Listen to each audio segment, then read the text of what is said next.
Viral di media sosial, video yang memperlihatkan seorang pria menerobos masuk kantor perusahaan daerah air minum atau PDAM, Kota Malang, Jawa Timur. Tujuannya datang ke kantor PDAM adalah untuk menumpang mandi di ruangan direktur.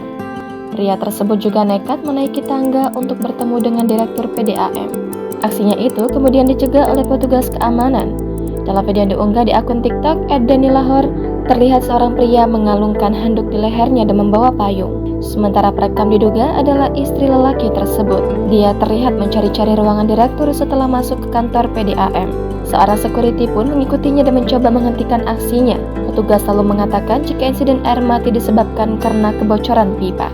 Perumda Air Minum Tugu Tirta Kota Malang melalui akun media sosialnya pun memberikan informasi mengenai gangguan layanan. Pernyataan resmi itu dikeluarkan pada Rabu 24 Mei dan Minggu 28 Mei.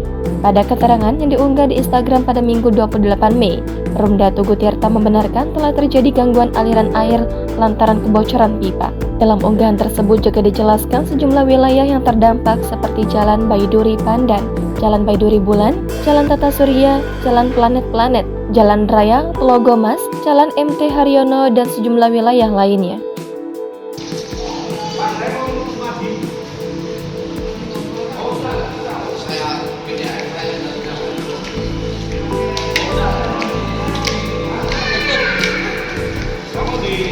Direktur saja.